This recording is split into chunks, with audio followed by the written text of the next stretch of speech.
Devastating floods across much of the U.S. were severe and unrelenting during the spring and summer of 2011. In more than 15 states, rivers overflowed their banks, and communities were faced with the possibility of catastrophic losses.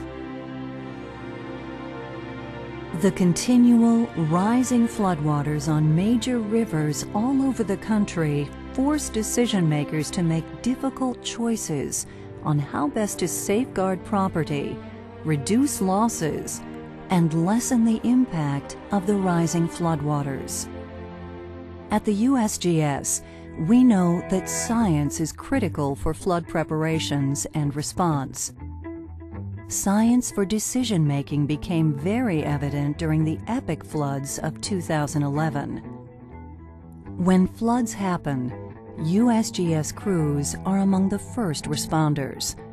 Often working in dangerous conditions, USGS scientists measure stream flow and river levels, repair and install stream gauges, measure water quality, changes in sediment flow, and assess river changes. The USGS also produces aerial and satellite images that show the scope and the path of the flood. This information is crucial for communities where flood forecasts can mean life or death. That is how the USGS data was used during this flood. In fact, we worked very closely with the USGS, not only in this flood, but on all floods. On a routine, on a daily basis, there's coordination and collaboration between USGS science centers, our river forecast centers, and weather forecast offices and the Weather Service. They oftentimes go out during in the midst of a flood to take additional observations, which are critical to getting the forecast right. They do post-storm flood analyses where they go out and take high water marks so we can assess the true measure of a particular flood, and then utilize that information to even do a better job of fine-tuning our models, so for any subsequent floods they're even that much better calibrated to provide a more accurate forecast in the future. So it's absolutely critical that you have, high-resolution, quality information, data being fed into your model, like the data that we get, the stream gauge data that we get from the United States Geological Survey. The USGS routinely monitors and documents flooding and provides the stream flow information needed for flood forecasting and land use decisions to mitigate floods. Yet this year's effort was extraordinary for its scope, intensity, duration, and innovative use of technology.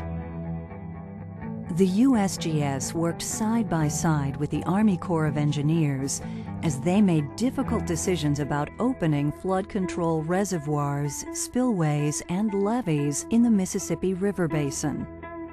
And then also they had a lot of their monitoring system inside the floodway. They had 47 monitoring stations inside the floodway before we even operated. So they were there before I even asked them to be there. They knew what was going to happen, and they were right on the spot. So the science that we got from USGS was exactly what I needed to make the decisions that I had to make. I'm looking forward to work with the USGS now and into the future. Rushing waters from intentional levee breaches and spillway openings created safety concerns for navigation along the Mississippi. River currents were mapped by USGS before and after activation of the floodway. This information allowed the Coast Guard to advise about navigational changes and river currents to avoid. So our USGS field crews were out there making those measurements on a daily basis to give them real-time data as to exactly what was coming through those spillways. Record flooding occurred in the West continuously for months in 2011 due to extreme spring precipitation, compounded by snowpack in the mountains. Conditions became unsafe, and evacuations were necessary. I think this is an unprecedented response from the USGS in terms of the number of people we had out there and the amount of data that we collected. It was so useful to so many aspects. Everything from the Yazoo Levee District was using our data, where we were measuring velocity around their levees. They were worried about erosion of the levees down in Mississippi, to the stuff we were doing at New Madrid in support of the Corps of Engineers that was so crucial, to the things that we're doing up on the Missouri River in support of the State Department of Transportation's looking at scour around the bridges and making sure that those structures are safe. And we're doing assessments. We have multi-beam sonar units that we use on our boats, and we're able to go in and very detailed map the bed. So the quality of data that we're collecting and the amount of data that's useful to so many other parties is kind of unprecedented in this flood. As we move into the future, the USGS is dedicated to finding new ways to reduce the vulnerability of people and communities most at risk from flooding.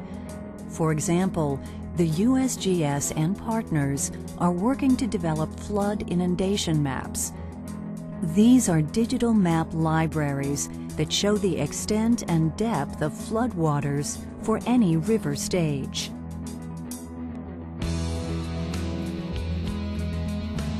Floods remain one of the most costly natural disasters in this country.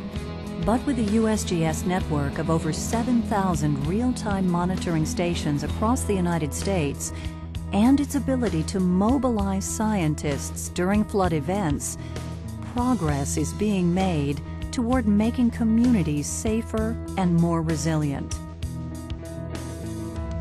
To make smart decisions about flood preparedness and response, we must start with science.